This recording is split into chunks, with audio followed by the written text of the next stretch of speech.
We all have stories to tell of times in our lives when we've experienced fear and anxiety. My name is Peyton, and one time I was taken to a party for my parents' friends. My siblings came as well, but they were able to make friends with the other guests while I was not. Feeling awkward, I spent the entire evening alone playing with the dogs. I'm Emma, and in middle school I started to feel anxious in crowds, which is weird for me because I never would have considered myself bad with people. I would feel like the room was closing in on me and like no one else felt how I was feeling. I'm Tommy. I was at a concert seeing my favorite band with one of my closest friends. I wanted to enjoy the show, but with all the people crammed up next to me and the loud noise, I began to have a panic attack. I had to leave the entire concert until I could regain normal breathing. I'm Andrew. When it comes to social events, hangouts, I start to get anxious. I start to assume negative stories in my head. What if I get canceled last minute? What if I get left out? What if I get humiliated? And what if I get teased?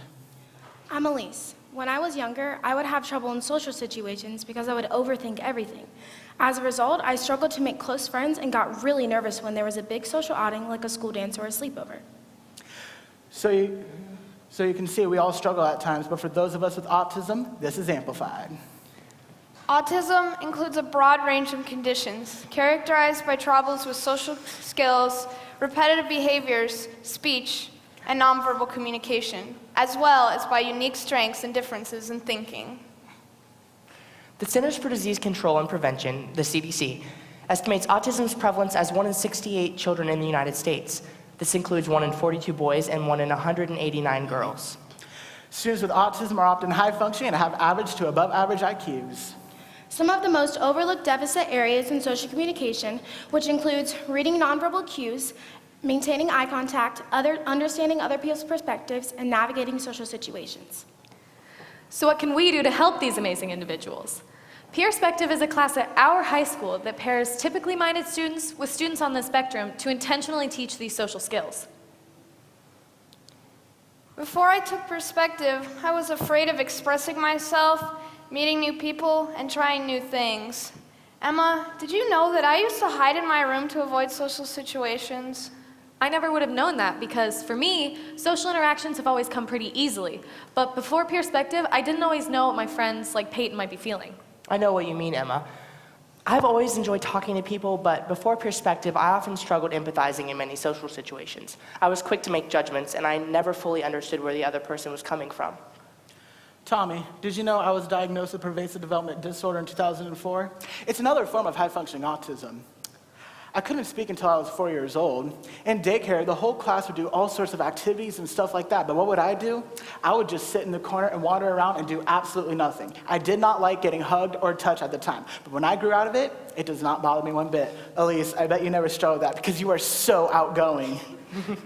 Andrew, I'm outgoing, but I definitely have learned a lot from this class.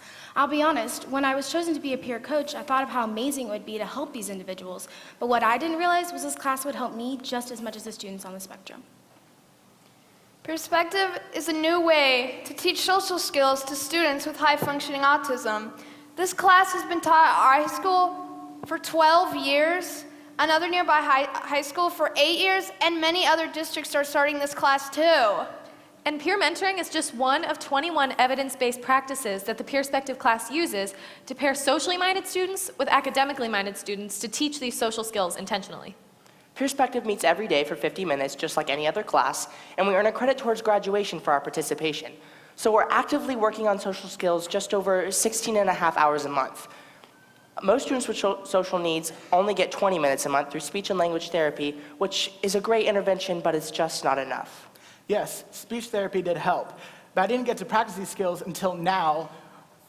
I get to practice these skills outside the classroom. My friends and I will go on field trips and outings once a quarter. Example, my favorite outing was the Amazing Race because I got to eat ice cream with no spoons. Over the past 12 years, this class has literally changed lives, and we are here today to encourage you to start a Peerspective class because we know it works. Because of Peerspective, I am now more outgoing than I have been before, and I've been able to cautiously approach new people, make friends with peers in my other classes, and try new activities that I would have never dreamed of doing before. Like, recently I've been auditioning and participating in school plays. I love acting, but prior to this class, I would have never had the confidence to try out. I feel proud because I pushed myself outside my comfort zone. That's so cool, Peyton. For me, I've always known I wanted to be a special ed teacher, and I've been kind of working in that world for roughly 6 years now. I think sometimes in our society, and even within the special ed community, we overlook these invisible disabilities like autism. This class has taught me, and I know it's taught my peers, to see our differences and realize that they can be a good thing. I know exactly what you mean, Emma. Through Peerspective, I've learned a lot about the social world and about how to simply have a conversation where it's comfortable for both people. This class has made me think about things that I wouldn't have thought about otherwise, and I've got to make some amazing new friendships and bonds that I know will last a lifetime. Andrew, I've really seen you push yourself this year. I sure have, Tommy. I did a really big speech in front of a really big audience. That's one of the biggest things you've done until now. Yes, I got to practice my speech inside the classroom. This class has always pushed my confidence and pushed me outside my comfort zone. And because of that speech, I started making new friends from other school districts. I'm so proud of you, Andrew. Through this class, I've had the opportunity to really reflect on who I am as a person and how to communicate with other people, which will help me in the future.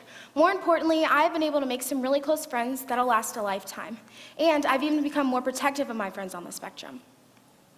So what can you do? Read and ask questions and be open to new relationships with people you may have overlooked in the past. Dream of a world where we respect each other's uniqueness. We encourage you to start the conversation about having a Peerspective class in your high school. We want to help these amazing individuals decode the social world. Even if you're not directly associated with a school, you can help by contacting the right people about getting Peerspective in a school around you. Our classmates will soon pass out these wonderful bookmarks with more information about what to do next if you want to start a Peerspective class or if you want to start smaller with a club. The information provided on the bookmark will walk you through the process from start to finish. No, at the end, guys. It's time for a change. And you can start the conversation by doing just that. Please don't leave here and think, wow, that's such a great idea, because we know it's a great idea. Instead, use this bookmark and dare to create a change. Thank you.